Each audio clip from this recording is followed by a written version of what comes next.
this is for chapters 2 and 3 of Atomic Habits by James Clear for our book club. So before we tackle on to the said chapters, I remember merong pa reflection si Kuya Earl last week doon sa slide niya. At ang reflection mo doon, Kuya, di ba, is parang, who is that girl I see? Staring straight. And what are the actions that you need to do to become that person? Parang something like that. Paraphrased. Yon. Next time pwede natin tong i-live sa page. Okay. So, Medyo lang tayo. Mag-build lang tayo ng Siguro mga mag-build lang tayo ng momentum. Dito tayo mag-live.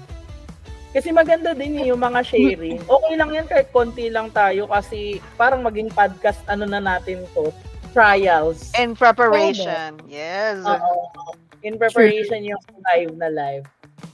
Tagisan ng talino't galing to. Hindi pwedeng Lahat tayo bida eh. Kailangan kapag sumasagot, mayroong 500 words per person. Quote galing kay Oo. Kay Lao Chu, ganon. Kay Lao Chu. Dapat merong Bible verse sa end. Ganon. Kasi, reflective tayo sa ganon. Kasi yung, di ba, yung mga speaker na laging, meron akong book na nabasahan, sabi niya dun sa book, ganon. Ganon. Sige. So, lagi yung sentence natin yung magsisimula sa kung nating nabasa. Ganon. Kasi book club to eh. Book club. So, darating tayo sa point. Okay. Sige. Pwede natin paghandaan yan. Malay mo kapag Pag nandun na, yun yung parang test of parang na-achieve na talaga natin na na tayo. Matalino na tayo dahil sa book club na may kinu-quote na tayo na previous book, ganyan. Yung tapos verbatim yung Taray! Page 94, paragraph 3, section 25. Tapos Latin yun, Latin sa ulo mo. Heclemus, ganon. Yung which recording. Directly translate to, ganon. Pag umutang ka, i-block mo yung inutangan mo. Para di ka niya ma-chat at masingil. Saya. Okay, so answer lang natin yung reflection ni Kuya. Sayang naman at pinag-reflect na tayo. Sayang naman yung F. Kasi pinag-reflect na tayo tapos di man natin siya sinabihan na reflection natin, di ba? Di ba? Parang lang. Konting lang. Respito. Okay. Going back, ano nga yung reflection notes doon? Ayan, sinat na ni Vinci. Who are you trying to become this year? And which actions will reinforce that idea? Yeah, yun yung mas magandang word. Reinforce? Okay. Ako, I'm trying to be the best, if not the better version of myself. And to do that, nag-establish talaga ako ng better habits on a daily basis. Hindi lang kailangan maging ko si Mother Teresa ako by the end of the year. Walang ganon. Talaga it's a daily commitment to myself. Okay. That's a good answer. Thank you very much. Pang yan? Pang Miss Universe. Yes. Thank you for that wonderful answer, Miss Bataan. Tan. Okay, next. Kuya Earl, ikaw. Uy, grabe naman. Wait. Sana nag-reflect ka din sa reflect mo sa amin. Ay, busy ka pa. Sige, sabihin mo na. Vinci. Nag-ano naman ako, nag-reflect na ako. Ay, okay, ikaw ulit. Na kami, annual review na kami ni Jaya ng 2023. Tapos nag-ano na rin kami. Strat plan na rin kami for 2024. May ganun kasi kami. Kami din. May ganun din kami ni Jaya. Parang actually, marami kaming relationship checkpoint kasi every time nagde-date kami, may ganun kami. So, every month yun. Every month. Pero yung medyo massive na relationship checkpoint namin ay kapag anniversary. So, June, November, December. Tsaka yung kapag New Year. Tapos, siguro the person that I want to become is Earl na ready na maging daddy. A father. Yun kasi A father. A mother. Major milestone na gusto naming ma-achieve. Pero, nagre-ready pa kami financially. Although wala naman kaming gagastusin sa ospital, yung mga ganun kasi Pero we just want to be ready for everything sa lahat ng mga, ewan ko, ganun kasi kami Emotionally. kapag meron kaming kailangan gawin emotionally prepared, financially prepared. We're also praying for it muna. Nag-church din nga pala kami kahapon. So yun yung siguro yun yung I want to become fatherly Earl. Yan. Si Father Father Earl. Earl. Ayan. Father. Daddy. Yan. Hindi ko nga alam Daddy kung ano Earl. ako, medyo torn pa ako kasi yung daddy parang ang tumatawag Why sa not akin ano? Why not papa? Papa! Ganun. Actually, kasi downtown Abbey. So parang gusto ko papa. Kasi papa yung tawag dun sa Oh, downtown. dinner is ready. Ganon. Papa. Tapos syempre British accent yung anak mo. Papa, Ganon. what is our ulam for today? Oh, di ba? Sabi sa'yo, I vote for papa. Ang parang talaga minsan parang hinahanap. Ako din nagkaroon din ako parang ano pa yung mas gusto ko, yung talagang mafe-feel ko na nanay ako. Anong Mama. tawag? Parang nagkaroon din ako ng Ay, ng ate, decision making. Mother. Kasi yung kuya ko, tatay nanay yung tawag sa kanila. Sa akin kasi parang hindi ko bet yung tatay nanay. Dahil never ko naman na-associate yung tatay nanay talaga sa nanay at tatay ko. Pag nanay at tatay kasi parang lolo't lola ko yun. Yun kasi yung tawag namin sa lolo't lola. Sabi ko kay Jeya, gusto ko nga sana inay itay kaso parang sobrang dramatic. Parang kunyari, Parang may pansit, gano'n. Parang May boots dala akong yung damit pansit. ng anak mo. Pag inay-itay yung tawag niya sa'yo, parang Parang boots parang yung dala damit, damit. yung pansit. may sakuna, ganun. Or tawag dito, nabully siya tapos isa na lang yung sapatos niya pag uwi ng bahay. Ganon. Parang siya Inay. laging api kapag inay itay. So, Laging inay, meron akong dalang pansit tapos may nakahando sa'yo. diba? Kaya parang ngayon nire-resolve pa namin sa sarili namin kung anong tawag sa amin. Sabi ko nga, pagka wala, master na lang yung tawag sa akin ng anak ko. Senpai. Senpai. Sensei. Ganon, sensei. Hindi ko pa alam, pero yun, siguro It yung will mga come. actions that will reinforce, ang mga binibuild ko kasi talaga, ang habits naman na nabuild ko na tinutuloy-tuloy ko ngayon, which for me, habit na siya kasi more than 2 months ko nang ginagawa. Yung pag-workout, pagkain ng healthy, yung mga nilalagay ko, yung journaling, na ako, 2 weeks na ako nag-journaling consistently. Nasimulan ko na siya. Yung pag-church, na-break ko yung habit ng pag-church kasi na-busy kami nung nag-Dubai. Hindi naman ako nakakapag-church kapag Sunday nun. Naggagawa lang ako ng excuse, hindi naman siya valid. Kasi dapat nakapag-church. Pero Kahit yun na, virtual. Gawa yun yung dahilan. pero yun yung na-break ko na habit nung na-busy. So yun yung kailangan kong ibalik ulit. Yung pagbabasa ng Bible, pag-church. Saka ngayon, ang isa kong kailangan i-build talaga is yung finances. Although, konti na lang, malapit na kami actually matapos magbayad ng furniture nitong namin sa bahay. So, konti na Fully lang. furnished. Dito. Akala ko yung dun sa Manila. Sa Yung Laguna. isa pa yung pa yung sa amin pag-iipon. Kailangan maging cute na tiny house yung bahay namin sa Calamba. So, kasi gusto ko doon na I-rent out niyo ba siya? Hindi. Opo, ipapa-rent out namin. Tsaka ipapa-expand ko nga yun eh. Kasi pwedeng i-extend yung second floor doon sa garage. So, plano ko maglagay ng garage. Tapos extend yung second floor. Para mas malaki-laki yung masters sa taas. Yun ang mga kailangan pagplanuhan, pag-ipunan. So, kailangan maging responsible. So, ang action is, tatama rin ba ako today for a worse future or magsisipag tayo today for a brighter future, pati para sa anak ko. O, di ba? Yung meme nga na yung meme? Hanggat may anak ako, hindi ako susuko na buhay. Tapos na mga nag-share, mga bading, ganun. Mga single naman. Tapos, So, i-share mo na rin yun, kuya. share ko na rin yun kasi para sa future na anak. So, parang Ayun lang. Nice. thank you. Thank you, Thank kuya. you. Vinci. Ako, parang wala naman akong, gustong maging this year kasi I'm perfect. Charot, joke lang. Hindi, ang context ay, parang last year, I've been trying to move forward sa career ko and I've been waiting for opportunities for promotion sa full-time, more leadership and strategic roles. Pero yung 2023 kasi for the company that I'm working for, hindi siya naging madali. As in 6,000 yung natanggal sa amin, walang opening na promotion, tapos that led to a lot of frustration din sa akin kasi feeling ko, oh my God, magpa 5 years na ako.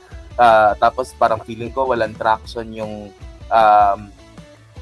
career ko. Tapos parang nakikita ko din yung mga contemporaries ko nasa management roles na. Tapos ako, parang nagkaroon ako ng moment nung last year na, oh my God, sobrang hanggang ganito na lang ba ako? Hindi na ba ako maka-advance? Dahil ba hindi ako magaling? Ganyan, etc. Tapos parang at the end of the year, last year, nag-usap kami ng manager ko, talking about these frustrations. Tapos meron lang akong aha moment last year, para epiphany ko na, sabi niya, it's really not about, leadership really is not about rank or title, na hindi porket wala pa sa'yo yung title, hindi ka na leader. And at the same time, because alam ko nga na parang considering na limited pa yung experience ko sa pag-handle ng mga tao, yung mga pinagdaanan kong sobrang mahirap na projects last year, yun yung lived experiences ko. Para pagka nandun na ako sa actual na role, meron na akong hugot pagdating sa sa pag-empower, pag-support, pag-encourage ng mga tao. Tapos parang this year, actually pinag-usapan lang namin to sa one-on-one last week. This year I'm trying to become a leader not by rank but by experience, by example. So, what am I trying to do to reinforce who I want to become this year? I think yung biggest focus shift is stopping myself from chasing opportunities and rather attract them. So, dalawang bullet points ko doon ay number 1, yung continued commitment to excellence. Kasi ang hirap naman kasi na parang gusto mo maging leader tapos ikaw yung sabaw. Tapos ikaw yung hindi makakommit sa excellence. Whether it means sticking to the deadline, creating quality work, becoming the best at what I'm doing at the current moment, kahit anong task pa yan, no matter how small or big.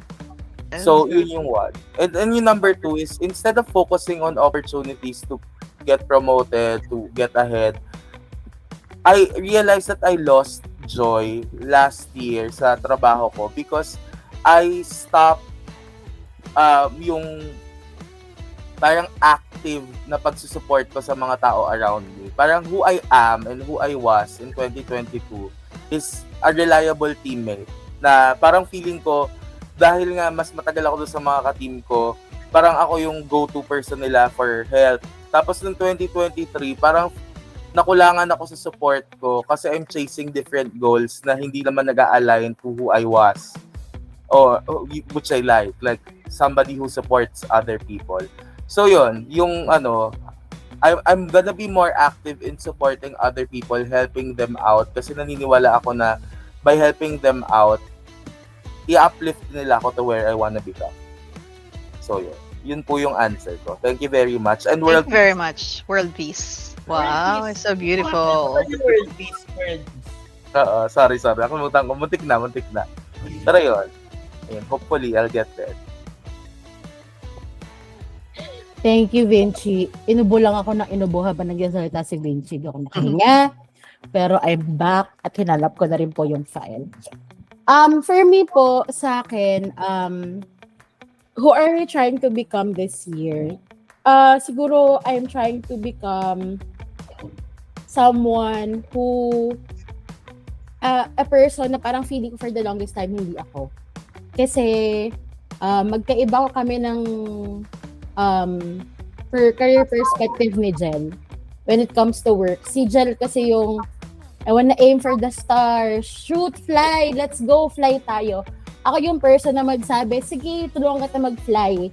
Pero ako yung person na walang intention na to fly with you. Parang, sige, tutulungan kita.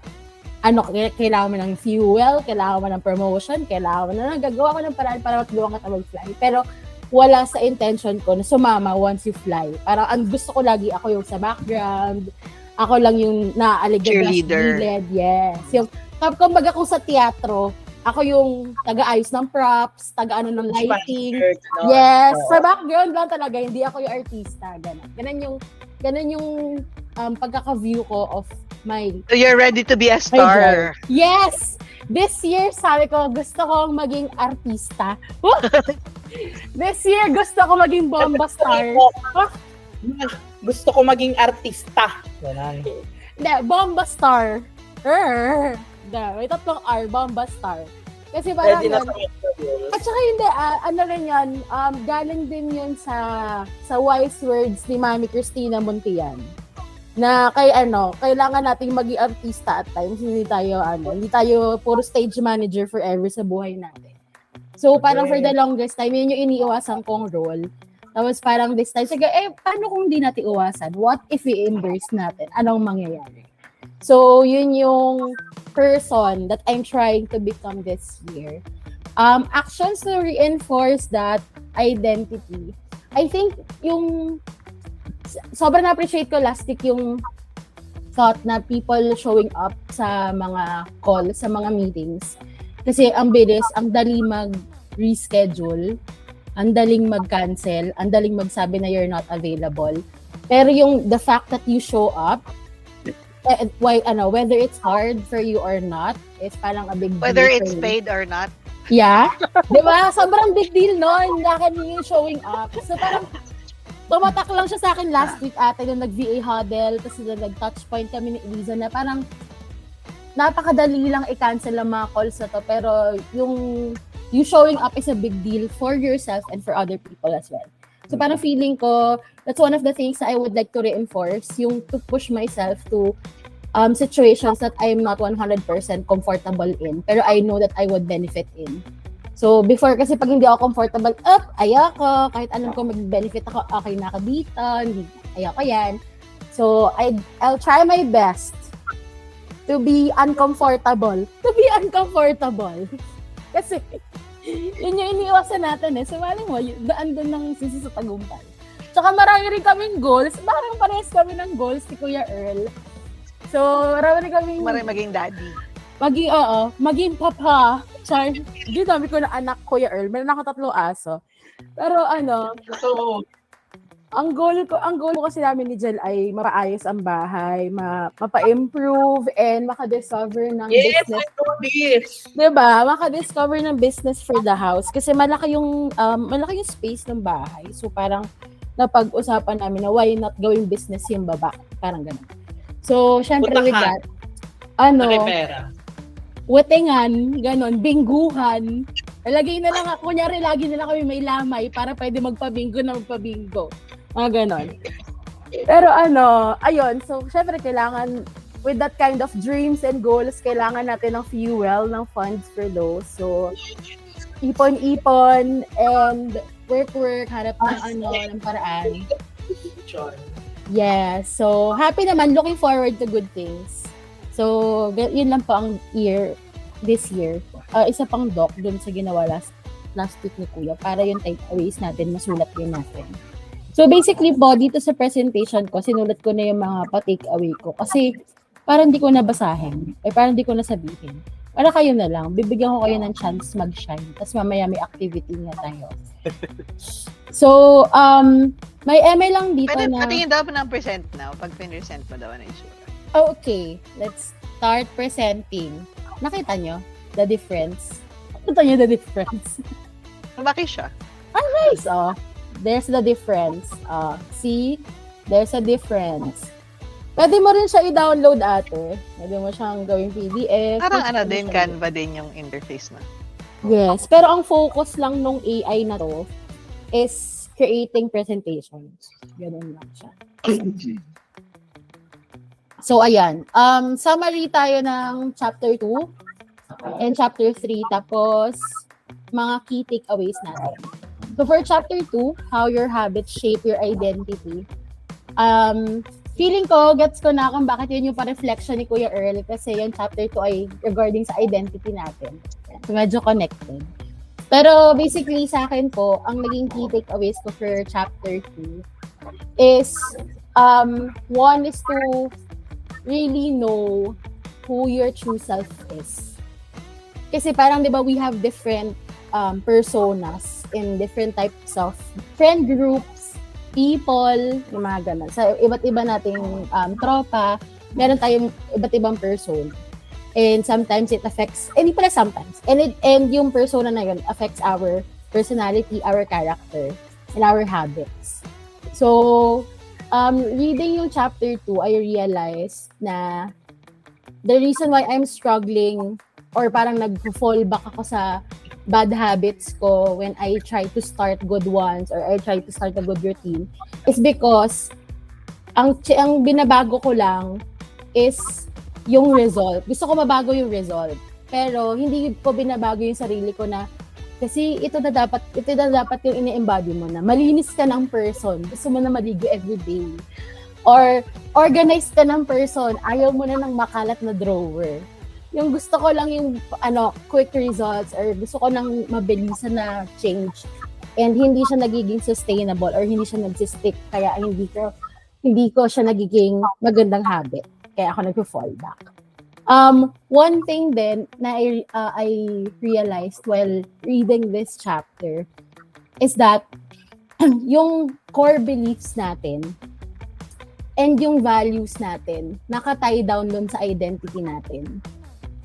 Which then turns out to as our habits. Ngayon ko ang core belief mo or ang core value mo hindi mo talaga kakayanin kapag madumi yung bahay. So kahit pagod ka, kahit may sakit ka, kahit di maganda yung pakiramdam mo, ililinisin mo kasi hindi mo talaga kaya, di mo matiis na may madumi kang nakikita. That's you. That's your core belief na kailangan malinis yung bahay mo. And that's how your habits are formed along with that. So, tied sa beliefs and sa values mo, yung habits na meron ka, whether it's good or bad. So, medyo napareflect din ako kanina na sabi ko, shit, ang dami kong bad habits. And ayokong maging ito yung overall identity ko. Kumbaga, ayoko na yung bad habit ko yung magde-dictate kung ano na yung magiging identity ko, kung ano yung magiging core beliefs and values ko.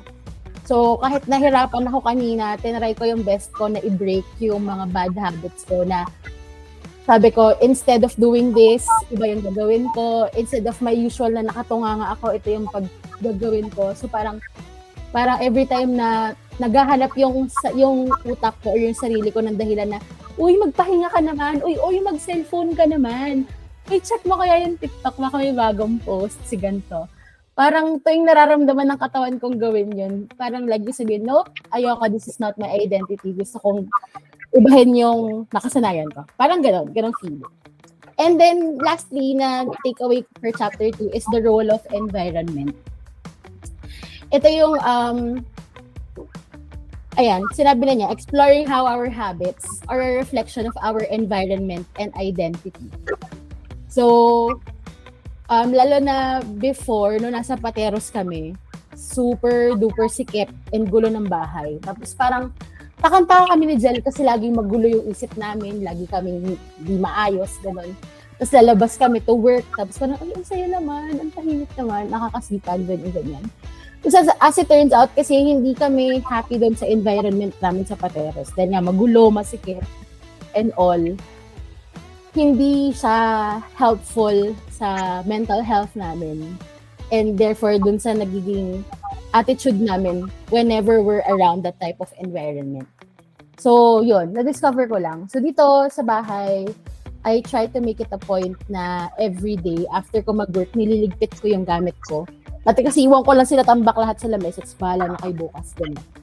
So, ngayon, tinatry ko talaga yung best ko na nagliligpit or nagda-tidy up kasi para when I wake up, parang may fresh place ako na pwede kong pagtrabahuan or pwede kong pagkalatan ulit for the day. Tapos lilinisin ko ulit bago matapos ang araw na to.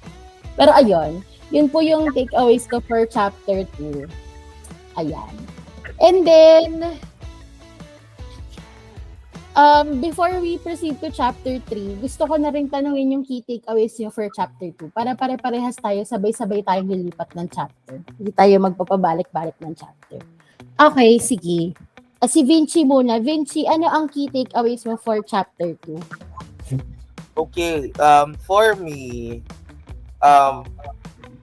grabe yung distinction ng outcomes, processes, at saka yung identity. Medyo emotionally nag-resonate ako sa kanya kasi parang the way I used to form habits in the past, laging behavior change lang yung focus. Tapos nung nakita ko yung graph, medyo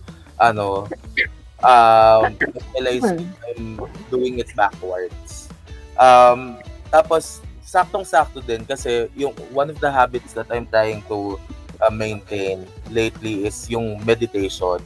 And sometimes yung meditation, either guided meditation lang just to clear negative vibes. Pero sometimes din, like umaga, hindi ang habit ko na binibreak ay hindi ako nagbabasa ng emails or ng correspondences. Tapos pinapalitan ko siya ng either makikinig lang ako sa TED Talk. Like mag-run siya for 20 minutes, either nagkakape ako or nag-aalmusal ako. Basta I'm not doing anything else but listening to a TED Talk. And before reading this, yung TED Talk ko today, sobrang sumakto sa topic natin. Kasi yung TED Talk is what nobody tells you about your 20s. Tapos, na-discuss dun sa TED Talk na yon yung sinasabi lagi sa akin ni ate na the older that you get, the more established your neural pathways are. So, yung mga responses mo to things, kung nasanay mo siya na, halimbawa ako, when I encounter a challenge, I always bulldoze my way through the challenge through anger, na parang, putang ina, kailangan ko tapusin to. Or kailangan ko isolve to. So, diniscuss siya doon. Tapos parang, dapat daw, sa 20s mo pa lang, nako-correct mo na yung mga neural pathways na yun. And what people don't teach us enough daw is yung pagko-correct, yung mga emotional skills, communication skills na dapat pino-form natin 20s pa lang, maaga pa lang. Dinebunk din doon sa TED Talk na yun yung lagi na, bata ka pa, you still have time. Kasi yung 20s daw may not contain your at yung best achievements mo, but it definitely has most, if not all, of your life-defining moments through your decisions. Kumbaga, formative year siya ng emotional. Oo. Parang most of the life-defining moments that we have daw, nangyayari between 20 to 35. So, tapos parang, as somebody who's graduating from his 20s next month, parang, nakarelate ako doon sa... Graduation! Parang nakarelate ako na parang people in their 20s daw, parang lagi daw may mental battle every time. And that's exactly what I'm going through, parang when breaking these bad habits, na parang every day I wake up, it's always a battle between me and my procrastination, my bad habits, etc. And for us to correct daw yung battle na yun, para manalo tayo sa battle na yun, we have to revisit our concept of success. Kasi yung generations before us think of a metric to success yung based on their monetary gain, kung yung net worth nila, yung value nila. Pero for her, in her opinion, success, what nobody tells you is that success is not about any certain metric. It's about whether or not you live in alignment with your values. So, di ba pasok na pasok siya dun sa topic natin kasi behavior that is incongruent with the self will not last. Sabi nga nung book. So, what I also learned from this chapter is that yung identity mo naman, pwede mo naman siyang i-edit along the way. So, ayun, so parang hindi ka naman set na, ito ako. Like, lagi akong late or procrastinator ako. Yun yung mga bagay na lagi nating sinasabi. Pero pwede naman natin siyang i-edit in alignment with our values, with our beliefs. Ayun. Tapos, the ultimate form of intrinsic motivation is when a habit becomes part of your identity. Tumatak din siya sa akin kasi parang, hindi mo kailangan masyado na mag-motivate kung in alignment kung sino ka yung ginagawa mo. Tapos to cap off, inspired by Ate's post last week, microevolution is a result of your micro decisions by virtue of frequency. So, if you do good every day and you decide to do good every day, it becomes who you are. Ayun ang aking takeaways for chapter 2. Yes. Thank you, Vinci. Ate Eloy, ikaw naman, your key takeaways from chapter 2.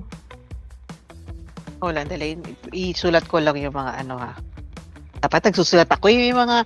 wala pa akong nakita na podcast or YouTube channel na nagre-react sa TED Talk. Parang gusto ko yun. Yung magre-react sa TED Talk. Speaking of TED Talk, alam nyo ba, meron palang social experiment ang TED Talk na ginawa sa Twitter na meron silang mystery survey na magsusurvey ka. This was done last year. Hindi ko alam, wala akong Twitter. Meron silang survey. Tapos parang ang social experiment na to is to see whether people are naturally generous when they receive things, material things, na naggaling din out of someone's generosity. So, nagpa-survey sila. Kung sino yung mga nag-survey, yun yung pinagbibigyan nila ng $10,000. Tapos, kailangan mo lang sabihin, kailangan lang nilang i-monitor kung wala silang pakikit sa madalin. Kung gusto mong gastusin, gusto mo ipamigay, bahala ka sa buhay mo. Pero kailangan mo lang sabihin sa amin kung saan mo dinala yung pera. I-report mo lang sa anong ginawa mo sa pera, gano'n. Tapos doon lumabas yung article nga nila na parang people are generous when they receive yung material things na yun out of someone's generosity. So, parang yung knowledge or yung act of giving back. Kasi yung nung na-receive mo yun, paying it forward. Oo, na-receive mo yun out of someone's generosity. So, in turn, nung na-receive yun ng mga taong nag-survey, nung na-receive nila yung $10,000, binigay din nila yun sa mga taong nangangailangan, sa mga charities. Most of the people na nakatanggap ng pera na yun, hindi nila ginamit for themselves. Pero binigay rin nila sa mga iba't ibang bagay. So, iba't ibang tao na mga nangangailangan din. So, gano'n. Ayun yung goal natin. Mag-re-run tayo sa TED Talk para mabigyan tayo ng 10K. Baka mabigyan tayo. Sabi mo nga, I think magti-Twitter na ako kasi may $10,000 na namimigay at hindi ko siya kilala. Tapos kung kailan lumabas na lang yung article, tsaka ko nalaman to. Hindi kasi na-realize ko na wala ko nakita ganun. Tsaka kasi minsan parang may mga TED Talk ako na napapanood na parang sobrang transformational. Yung 30 minutes lang na talk. Oo. Tapos ang saya sana kung may ganito, may masisharean ka ng mapaprocess yung thoughts or mapaprocess yung experience. Pwede tayo mag-podcast ng ganyan. Kasi magandang podcast. Wala pang ganyan. Ay, char. Maganda yung podcast na ang pag-usapan natin ay yung grit. Kasi kailangan ng mga tao sa VCPH ang grit. Ang grit, ang ganda nga din ng TED Talk na yun. Maganda yung TED Talk na yun. Alam ko, babae yung... Marami pa akong dinabasa. Pero talaga, gusto ko talaga yung first time ko na napanood yung kay Brené Brown. Parang, in a way, parang alam mo na ganun. Pero yung talagang vocalize niya, ito yun. Ito yung scientific basis nun. Oo. Diba parang sobrang ang ganda niyang intention setter pag nagsisimula ka sa umaga mo. Like yung i-block mo muna lahat ng chaos tapos mag-focus ka sa wisdom of those before. Totoo. Maganda yan. At least kahit yun, parang reaction lang talaga, di ba? Walang... Dapat siguro yung podcast natin every Friday about a TED Talk na pinanood natin or pinakinggan natin. Mas okay siya if yung lang, hindi scripted, tapos raw talaga na raw na mga reaction. Mas maganda kasi ganun. Ganun yung reaction. Galing talaga sa thoughts natin yung yung response natin dun sa talk. Parang yung ginawa ni kanina. Mas okay siya pag ganun. Parang yung ginagawa natin sa sharing moment. Oo. Tsaka tawag dito, regarding TED Talk, parang last week magkausap kami ni Sweet, tapos one of her realizations daw na naka-relate ako is isa siyang malaking sponge. So, siya si SpongeBob. Aray. Parang ganyan, kahit si Joko ganyan eh. Isa siyang malaking sponge. Tapos, Externally reference na mga tao. oo. So kung ano daw kung ano yung mga yung mga naririnig mo sa paligid mo, siya yung parang nai-internalize mo eh. So parang na-realize ko din na actually kahit ng mga nakaraang taon, kapag nagsimula yung araw ko na puro trabaho agad, puro bad news agad, puro escalation agad or whatever, coming from different directions sa spokes ng life mo, whether it's family, work, relationships, hindi nagiging maganda and productive yung araw ko. Pero kapag yung pumasok sa iyo agad na Energy. information is like transformational, inspirational, informative, mas maganda yung takbo nung the rest of my day. Parang, okay, sige, nag-start ako na ganito yung narinig ko. At least aware siya sa ganun. Kasi actually, pinag-uusapan namin si Sweet, parang, pinag-uusapan namin si Sweet or Chinismis. Pinag-uusapan namin si Sweet. At least aware siya na ganun siya. Oh. Para mas maging intentional yung mga actions niya. Or the people she surrounds herself with. Kasi, medyo may yung victim mentality na parang things happen on you, you don't have control of your life. Parang ganun kasi. Kailangan So nakaka-proud din naman yung partner ko kasi parang lagi niya sinasabi na lalo na daw ngayon na parang yun nga din yung medyo nag-inspire sa akin nung sinabi niya last week na pag nakikita niya daw yung commitment ko, yung output ko na tapos yung timeliness ko, parang siya mismo, shit, bakit delayed na naman ako, but so parang sabi ko nakakatawa naman, hindi ko naman sinasadya yun, pero yun, it's a true testament that what you do really influences. Especially the people that surrounds you, na-influence mo talaga sila. Kaya sabi nga ng isang commenter is hindi pa uso yung influencer na tayong lahat. Kasi we influence at least yung immediate natin circles. Oo. Especially aware ako kasi hindi kasi ako externally reference na tao. May kaya ko mag-seek ng validation na ako lang. Alam ko maganda ako, yung mga ganun, hindi ko kailangan sabihin mo sa akin na ganun. May mga ganun kasi tao. hindi ka nagsisik ng validation ng ibang tao. So, you have to be mindful na yung mga tao na opposite sa'yo, na externally reference naman, that they have to know, they have to seek opinion of others to talagang establish yung belief system nila. So, you have a chance. External and internal logos of validation. Tanda ko pa yan sa Psych 1 ko. Ay, hindi ko alam yun. Ano ko lang sa trabaho. Anyway, so going back dun sa key takeaways from chapter 2 for the benefit of other people na makikinig na recording na to. Kasi yung tatlong circle, di ba? So, ang outer, yung parang layer ng onion is outcome. So, ito daw yung what you will get. Tapos, sa gitna nun, the inner layer pa nun is yung processes, which is what you will do, and then yung loob is yung identity. It's who you are or what you will become. Kasi laging pag nagsiset tayo ng New Year's resolution, ito yung gusto ko ma-achieve, laging outcome. Gusto ko magka six pack ganun. Laging o gusto ko mag-lose ng weight, gusto ko maging 55 kilos, laging outcome based. Yung next level doon is babaguhin mo lahat. Saan ko ba nabasa yun na parang nanalo sila sa race just because binago nila lahat kahit yung pinakamaliit na system. Sa chapter 1 ate. Sa chapter 1 yun. So binago nila yung kahit yung maliliit, di ba? Bedtime routine, yung unan. Di ba? So, the littlest things will contribute to everything. Pero, ang pinaka-ultimate na pinaka-effective is alamin mo talaga sa sarili mo kung sino ka, kung ano identity mo. For example, kasi like I quit smoking. Kasi meron tayong identity association na when somebody does it, na parang it's cool, it's nag-emanate siya ng strength, di ba? So, may ganun tayong association dun sa identity na yun. And we have to change. Tapos, may mga tao din kasi ako na immediate family na parang, ay, hindi kasi ako ganyan eh, hindi ako ganito eh. Parang they resist change because nakaset na sila sa isip nila na hindi sila ganun. Which is, it blocks the development, yung progress. And really, it's a mindset shift talaga. Identity shift talaga. Para Lagi mo binabanggit to ate actually, yung limiting beliefs. So parang sobrang nag-resonate siya dito sa chapter na to. Parang there's a difference between the statement na I'm trying to quit smoking versus I'm not a smoker. I'm not a smoker, yes. Oo. So, So, sobrang... ang ano ko na sa sarili ko is, I'm a healthy and fit person who loves to move or to dance or to exercise. Hindi, gusto ko magka-six pack, hindi ganun. So, iba na yung story sa utak mo. Hindi na outcome based. Sorry, hindi na results driven. Okay.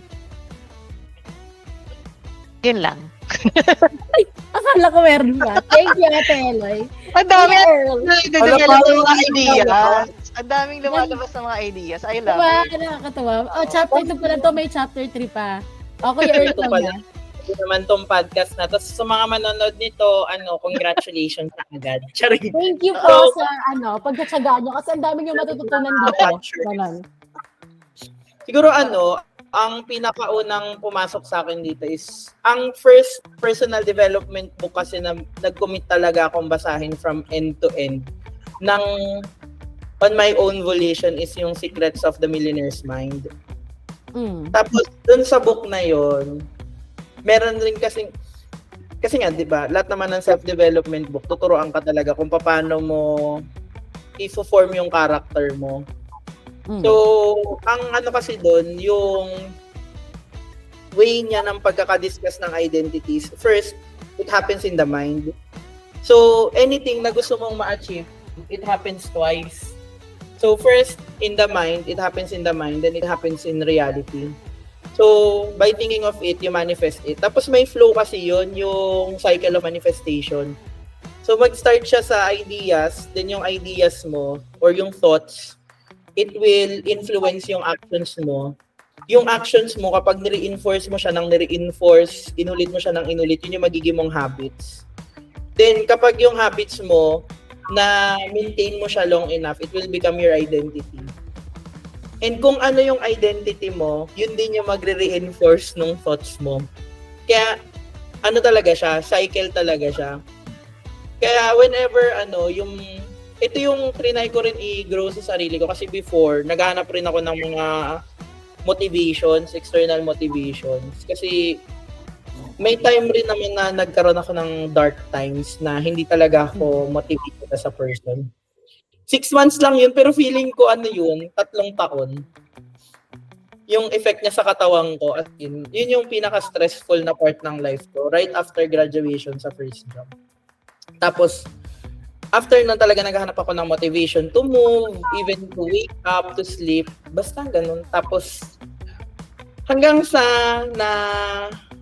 resolve ko na siya sa sarili ko. Tapos yun nga, na-realize ko na pwede mo naman talaga na baguhin mo na siya sa utak mo, how you envision yourself. Kaya nga, kung ano man yung gusto nating i-reinforce na habits, kasi yung Atomic Habits, hindi naman talaga siya about habit forming, about siya sa pag-create ng best version ng sarili mo. So, kung ano man yung gusto mong maging, dapat ikaw na yun sa utak mo. Hindi mo pa man siya nagagawa talaga day in and day out. Dapat sa utak mo, ako na to eh. So, pero Earl, kailangan din nating i-address yung isa sa mga important points ng book na yung decisions mo, para lang siyang elections, para lang siyang democracy, 'di ba? Sabi na you just have to, kasi marami ding mga tao na parang sometimes when they fall back to their old habits, feeling nila hindi na sila Or may na-miss. Oo, may Oo. na-miss sila. You just have to try again the next day.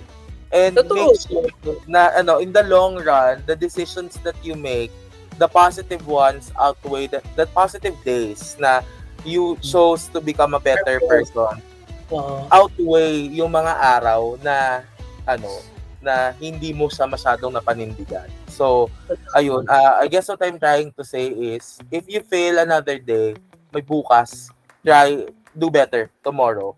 Until na mas na maging consistent na siya. And ako, guilty ako. Feeling ko kapag may na-miss na ako, na-break na ako na parang nung nag-LCIF ako, nag-keto ako na parang Gusto mo streak, ganun. 100 streak. Parang ganun. 1 month ko naman siya napanindigan. Tapos, nung nagbatanes ako, hindi ko na iwasan yung pancit saka yung rice. Pagbalik ko ng bahay, parang feeling ko, ay, ang moral failure ko na, parang hindi, ayoko nang i-maintain tong lifestyle na to kasi na-break ko naman din. Maling mindset pala yun. Na parang, although hindi na ako nagpapapayat ngayon, hindi siya in alignment with who I am. Pero if you're trying to become somebody, you just have to win the majority of the days that you're trying to be a better person. Ayun, yun lang. Thank you, Vinci. Nakalimutan ko na yung sinishare ko. Ano yung sinishare ko? Si Vinci kasi.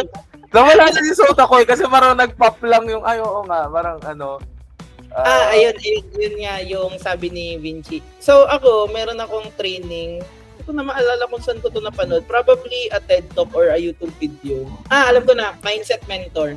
So, pwede niyo siya i-follow din sa Spotify. Mindset Mentor yung pangalan niya. Ano rin siya about self-development, mga ganun. Tapos, ang sabi niya,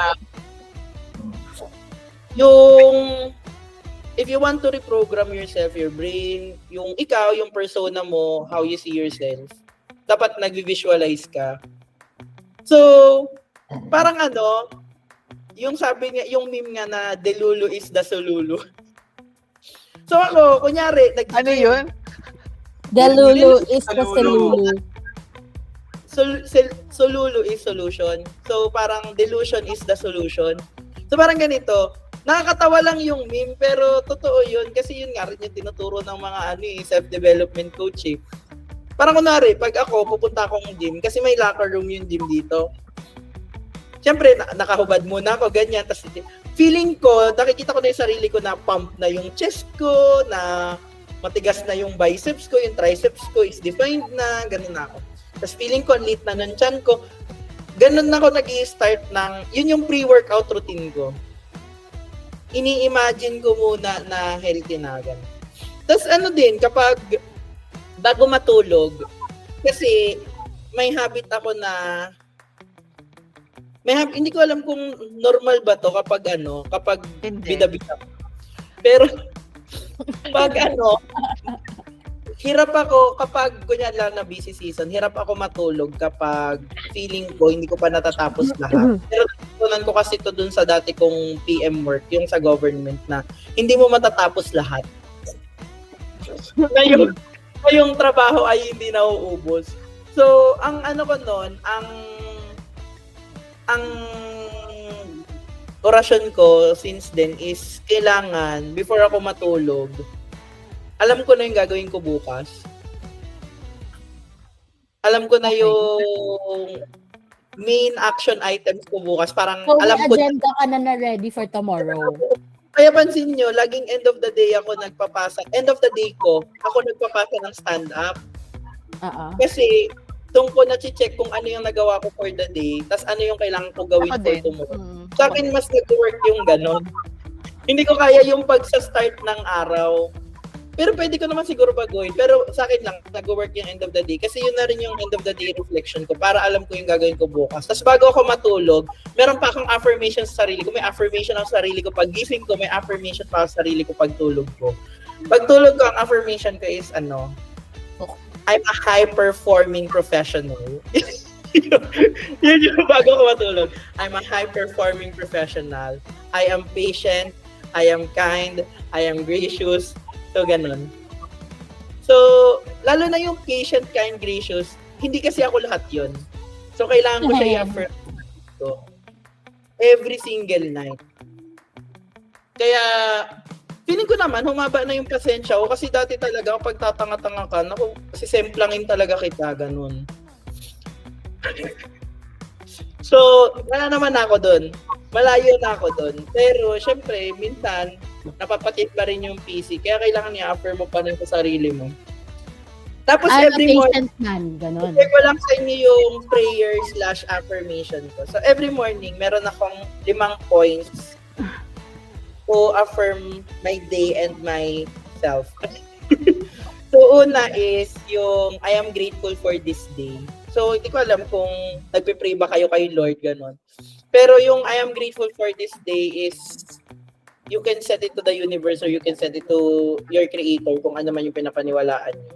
Kasi sa Buddhist, ito din yung affirmations nila. So, yun, I am grateful for this day. Number 2 is I embrace impermanence. So, parang I embrace change. Number 3 is, I cultivate compassion for myself and others. So, para maging kang kind sa sarili mo and maging ka rin kind sa iba. So, ako, Vinci, I encourage you yung I cultivate compassion for myself and others. I-affirm mo yun everyday. Para rin sa sarili mo. Kasi napansin ko you're always too hard on yourself. Parang sa lahat ng natin sessions. Totoo ba? Sorry. You're very critical of yourself. Parang you're not giving yourself the grace na binibigay mo sa ibang tao. Kaya minsan nahihirapan ka rin ibigay yung grace na yun sa iba. So, yun. Ay, oo. Actually, it's a very stoic lesson. I know medyo malayo na tayo sa chapter, pero parang sinasabi ni Marcus Aurelius na every difficult person that you meet is a lesson for you to exercise compassion. So, yun yung ginagawa ko first hand ngayon na Power naman Aurelius. Oo, na parang you have to separate your dislike for people and see them for what they are, people. Parang ganun. Parang no matter how much you dislike somebody or no matter how not aligned their values are, it's always going to be a lesson of trying to see who they are apart from the values that you don't agree with. Parang ganun. So, nandun pa lang ako sa self. At saka nandun, paunti-unti lang. 1% every day. Yes. Okay. Yan. Tapos yung number 4 na affirmation is I walk the path of wisdom. Tapos yung number 5, yung last, for me, ito yung pinaka-important, lalo na kapag distraught yung utak ko, is yung I am at peace with myself. So, yun yung 5 Buddhist mantras na kinonvert ko into a Christian prayer. Kasi Christian ako, hindi naman ako Buddhist eh. So, yun. Tapos, yun yung the way, kasi hindi ko na first time magbasa ng Atomic Habits. This is my 3rd time reading the book. Kaya, more on applications na talaga ako right now. Pero alam nyo, ang nakaka-amaze lang sa lahat ng libro, dati kasi akala ko Bible lang yung living word eh. So, ang nakaka-amaze lang, lahat ng libro, magbabago yung interpretation tsaka appreciation mo sa kanya. Depende kung nasa ang part ka ng buhay mo. True. So, reading it right now is very different from reading it last year. From reading it last year. Last year kasi ginawa ko to kasi nag-migrate kami, nagbago ng environment. So, very important sa akin na makapag-form ng bagong habits. Ngayon naman, I'm doing it for my future plans. So, very different yung approach. Ayun lang. Thank you. Thank you, Kuya Earl. Okay, let's go to chapter 3. Pasadahan natin ng chapter 3 kasi 1 hour na pala tayo. Sorry. For chapter 3 naman po, sa akin ang takeaways ko, nung patapos na siya, and yun din yung activity na gagawin natin. Quick activity lang din na gagawin natin today. So, for chapter 3, ang key takeaways ko naman is bago ako mag-dive in dito sa tatlong takeaway na to, ang na-realize ko lang is unknowingly or unconsciously, ginagawa pala talaga natin yung 4 laws of behavior change. It might not be as parang obvious as before, pero parang looking at it, oo nga, parang somehow na-apply mo na siya once or twice in your life, yung when you were trying to let go of a bad habit or when you were trying to build a good habit. Pero yun nga, nakita ko na itong framework na to na sinasabi sa chapter 3 can be applied to remove a bad habit or to start a good one. So, yun, yung naging takeaway ko dun is, number 1 is to start simple. It doesn't have to be something big or life-altering na habit na parang, pagkatapos ko nito, wala na, pwede na akong mamahinga, okay na, kasi perfect na ako, wala.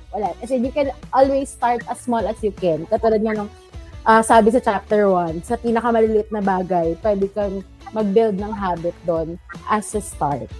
And then, yung routine as a catalyst. Kasi, it's, when you've built a habit, whether it's good or bad, it becomes a part of you and it becomes a part of your routine. So, establishing yung consistency in building something that you'd like to have in your life, a habit that you'd like to have in your life, would be beneficial for you in the long run. Kumbaga, yung pag-force mo sa sarili mo to exercise at least 30 minutes a day or forcing yourself to eat healthier options compared to just ordering outside. Mahirap siya sa simula, pero eventually kapag naging habit na siya or naging routine na siya, hindi ka na nahihirapan dun sa ginagawa mo or hindi na siya nuisance sa parang, gagawin ko na naman to or kailangan ko tong gawin and all that. So, kailangan talaga you build a good atmosphere or a good environment around that routine para you are also motivated to keep on going and to be consistent on it. And then, number 3 is celebrating your progress. Kasi nga, whether it's a big habit or a small one, recognizing your victories. Like, kahapon, nag-struggle ako, naiyak talaga ako bago ko magawa yung gusto kong gawin. Pero today, hindi ako naiyak, nainis na lang ako.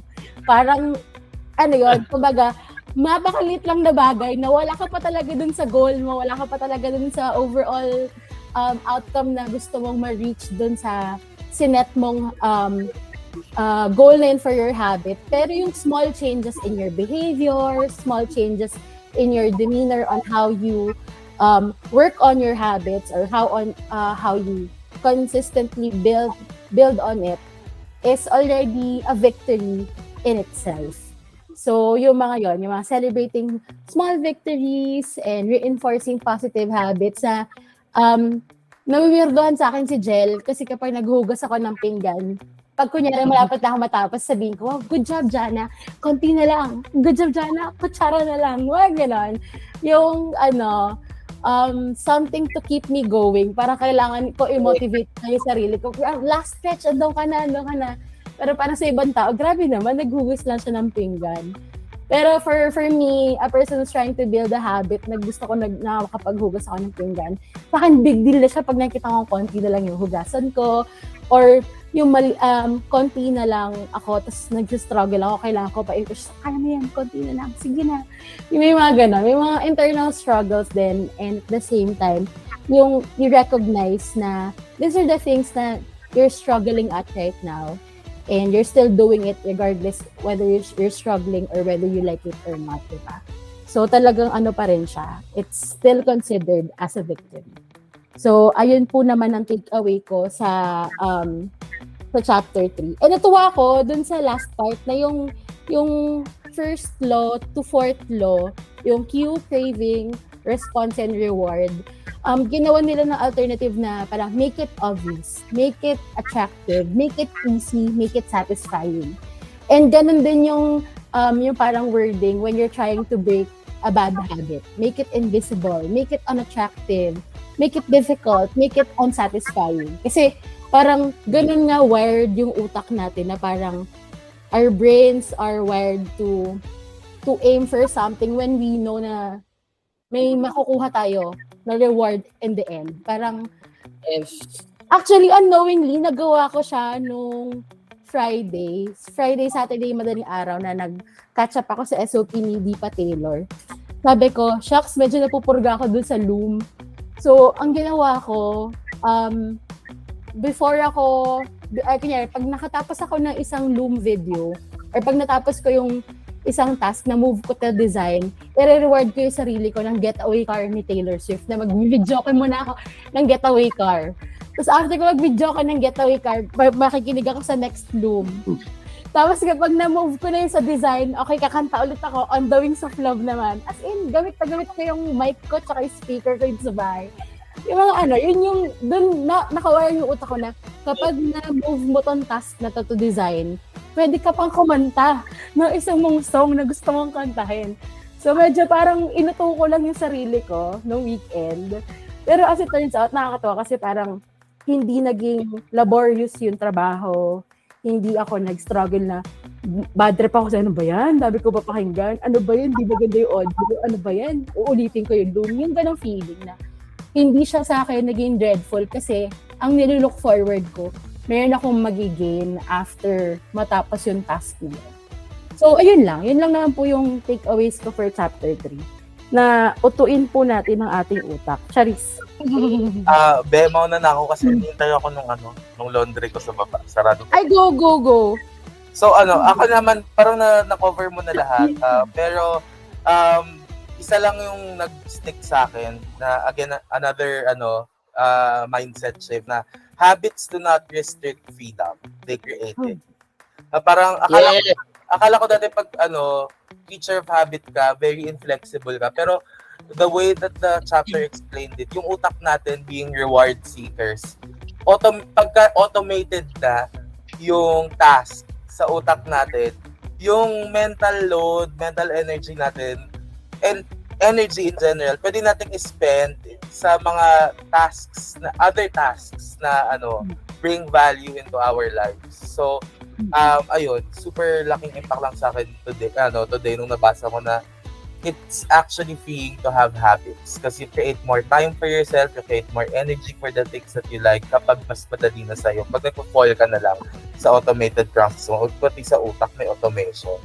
So, ayun. So, yung mauna na ako, guys. Sorry, Go, Vinci. Go. Thank you. Thank you so much for joining our podcast for today. Thank you. Okay, ate, ikaw naman. Ako, ang ganda ng chapter 3 kasi, again, the science behind it. So, parang hindi lang siya, kuro-kuro chismis. Merong science behind ng it. Illuminati. And then, ang gusto ko sa kanya kasi, naggawa sila ng practical approach para mas maintindihan mo yung loop na yun. At para ma-apply mo siya sa sarili mo na mas madali. Kasi syempre pag scientific medyo mahirap intindihin, di ba? So kailangan mo lang, yun yung mga practical ways na sinabi nila na do this, do that para mas maano mo yung it's either it's gonna work for you or by yung establishing habits mo or pwede mo rin siyang baligtarin in a way para matanggal mo naman yung mga bad habits. So, ang ganda nun. So, for example, sa akin na kung may ina-establish ka na habit, make it visible na dapat readily accessible. Kung meron kang bad habit, dapat talaga akit ka pa ng bundok bago para makuha mo yun, no? Para makuha mo yun. Yung mga ganon, simpleng tricks pero sobrang siya. Madaling i-tweak yung system na para hindi siya hindi ka mag-fall dun sa same trap. Yeah. So, okay. Thank you, ate. Kuya Earl. Sa akin ang simple lang ng takeaway ko sa chapter 3 kasi for me, ang pinaka-takeaway ko talaga sa chapter 3 is make the good habits easy. Easy to do. Tapos make the bad habits hard to do. So, tapos nagagawa ko yung habit coupling. So, kunwari, may gusto ko panoorin or may gusto kunyari gusto ko maglaro. Kailangan may magawa muna akong productive. Parang ganun. Parang reward ko, hindi naman siya talaga totally bad. Kunyari, hindi naman bad manood. Hindi rin naman bad laro. Pero kasi, hindi siya aligned dun sa goals ko, kumbaga. So, instead of totally removing it from me, what I do is, I use it as a reward. So, para, kunyari, okay, good job, nagawa mo lahat ng chores mo today. So, sige, pwede ka manood. So I also do it kapag meron kaming mga lakad na I make sure na natapos ko yung mga deliverables ko bago kami umalis. Yung mga ganon. Mm-mm. Tapos, ano pa ba? Siguro ang i-share ko lang rin dyan is yung mantra na natutunan ko sa business. Mm. Para sa lahat ng habits, ginagamit ko to sa lahat ng habits ko. Kapag tinatamad ako, maliban sa inuuto ko yung sarili ko, ini-encourage ko yung sarili ko. Siyempre, inuuto na natin yung sarili natin. Meron na tayong mga gawa-gawang rewards na kung tutuusin, naman talaga yung rewards. Pero, ginagawa lang natin siya as a reward system, di ba? To trick our brain. Mm-mm. Pero meron akong encouragement na mantra na sinasabi ko sa sarili ko. Binubulong ko sa sarili ko pag di-deplete na yung motivation ko to move. Successful people do what unsuccessful people don't, even if they don't feel like doing it. Kasi sa utak ko, I'm a successful person. So, Let's go! Ganon. yun yung pang-encourage ko sa sarili ko. Successful people do what unsuccessful people don't, even if they don't feel like doing it. So, parang, okay, gagawin natin to kasi successful people tayo. Ganon. Mm-mm. Yun yung pang-uto ko sa sarili ko. Yun yung pang-encourage ko sa sarili ko. Tapos, sa workout, total, parang lahat naman tayo, healthier 2024 din naman yung goal natin. Pag gising ko kasi sa umaga, doon ako magbibihis ng pang-gym. Umaga pa lang, kahit gabi pa ako nag-gym. Para ready ka na. Para ready na ako. Tara na! Ganon. Oo. Let's go! Tapos, ayun, madali siya na kapag alam mo kasi siya sarili mo, parang start of the day pa lang, na-set mo na mag-workout kasi ako mamaya. Kaya nakapang-workout na ako. Parang ganun. Mm-mm. So, mas madaling mag-follow through dun sa gusto kong gawin. Mm-mm. Ayun lang. Tapos, ang reward ko sa sarili ko is, siguro part nung reward ko na rin sa sarili ko is hindi ko, although nag-check ako ng weighing scale, just to see my progress. Pero not talaga hindi na kasi ako doon oriented. Kasi ngayon, tumataas, bumababa yung timbang ko, pero lumiliit yung tiyan ko, lumuluwag yung damit ko. So, na ako, parang, ang checklist ko talaga ngayon is dapat nakapag-workout ako at least 5 times a week. Yun yung checklist ko. At least 5 times a week dapat nakapag-workout ako. Last week, nung wala kaming gala, kami, 7 days. At taray! Tambay Oo. sa gym. So, tsaka pala, meron ding tinuro dyan na na kapag, di ba, kapag kailangan mo lang kasi mag-show up. So, nung balik gym ako, nung balik gym ako, nung nasa Dubai kami ni Nina, pumababa ako sa gym kahit hindi ako mag-workout. Hindi ako everyday nag-workout. Pero everyday akong pupunta sa gym. Bakit? Para lang alondo ka na. Yung utak ko na gusto kong nag-gym. Okay. Ganun. So, minsan, bababa lang ako doon, pero ang gagawin ko lang talaga, magsasauna lang ako after. Pero pupunta muna ako sa gym. Pupunta ako sa treadmill, minsan bubuhayin ko, minsan hindi. Pupunta ako doon sa weights. Minsan, hindi naman ako nagbubuhat. Tinitingnan ko At lang yung least, sarili ko. importante nandun ka. Nag-visualize lang ako. Tapos, hanggang sa hindi na ako tinatamad. Parang everyday excited na ako mag-workout. Pero it took a while. Mm-mm. Pero nag-start siya sa gano'n na everyday pupunta ako sa gym kahit hindi ako mag-workout. Tapos kapag nga minsan nasasarhan ako ng gym, mag-walking na lang ako sa labas. Parang yung sarili ko ay nag-workout pa rin ako today. Parang gano'n. Mm-mm. Okay. Tapos, siguro last na yung environment. Nung nag-move kasi kami dito sa UK, syempre, mag-isa lang ako dito sa bahay, tapos nawalan pa ako ng client. Tapos syempre, sobrang nag-adjust ako kasi ang dami kong hinold off. So wala rin ako masyadong positive circle maliban sa mga pinapakinggan kong podcast, mga pinapanood ko. Kaya nag-iyakan pa nga kami ni Ninang nung uwi niya nung galing kaming Dubai. Kasi sabi ko sa kanya, sobrang grateful ko talaga dun sa Dubai opportunity kasi para siyang bootcamp. Mm-mm. na dahil kailangan sabayan ko yung energy ni Ninang, kailangan sabayan ko yung excellence niya. Parang ano ko, na reboot. Ganon. Force restart. Evolve. Parang ganon. Oo. Parang na-force evolve. Kasi kailangan kong sabayan si Ninang. Kasi partners kami dun eh. Yun yung dating namin dun eh. Hindi naman niya ako alalay nung punta namin dun. Parang we are both consultants. Yun yung fronta namin sa mga kliyente. So, kailangan ko mag-level up, mag-adjust dahil excellence si Ninang. So, yun talaga, circle. Your circle really affects you. Yun lang. Yes. And I'm Thank so happy you. about this circle that we have right. Jel, ikaw, key takeaways for chapter 3? Jel. Balita ko ako next week, so magre-ready ako for it. Pero may key takeaways Gusto ko ka yun, ba ano? for chapter 3? Gusto ko yung naisip niya yun para mabasa ko talaga to.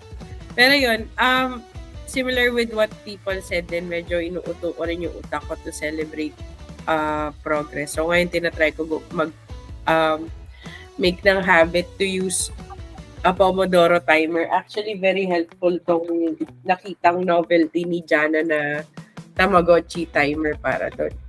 So every time that I work 25 minutes dito. Tapos kapag narinig ko na nag-alarm, yun na, magtitigil muna ako and then play ulit. Nakakatulong siguro sa akin yung tactile na paggalaw kasi ngayon, di ba, parang everything's digital. Notes, maski notes, kahit ano. So I try to do something na tactile din para hindi. Kasi minsan kapag nag-notes ka online, it gets out of the mix. So ngayon, bumabalik din ako sa analog kung ano yung priorities ko today kahit nasabi ko na sa team, nagsusulat pa din naman ako. So yun. Ano pa ba mga habits sa... Ako kasi kapag halimbawa medyo feeling ko nagugulo ko yung pagkatao ko, nagtatry ako mag-structure. Minsan nag-work, minsan hindi. Pero I've been doing it for years now para lang ma-ensure na kahit pa paano, the structure will keep me sane. Parang as of this year, yun nga, tinatry ko gumising na maaga. Hindi mo maaga, like 9, 10, ganyan. Tapos ako imi-meet si Eloy. Magandang start nga of the week na kausap si Eloy kasi doon nabibuild yung gising ko sa umaga for the week. So, yun. Last week medyo nagulo lang. Gawa nga ng activities for mommy. Pero naano na pala siya. Ano tawag doon? Nakaalis na siya sa hospital as of yesterday. So, all good naman na doon. Pero yun nga, may side pa rin ako. So, medyo nakakagulo pa rin ng habit. So, yun. Hopeful ako na 100% na ako mas okay na. So, ayan. Lang naman. Okay. Ito po yung last part, pero kahit next week na yung parang ginawa natin doon sa reflection ni Kuya Earl. So, we just need to identify one good habit we'd like to create or a bad habit we'd want to break by using yung framework na 4 laws of behavior change. So, ano yung good or bad habit na yon? Tapos, next week na lang ito. Ayun po, yun lang. Thank you so much. Thank you. No, so Sige po. Thank you so much, Jana. Thank you, Jel. Thank you na. po. Boys.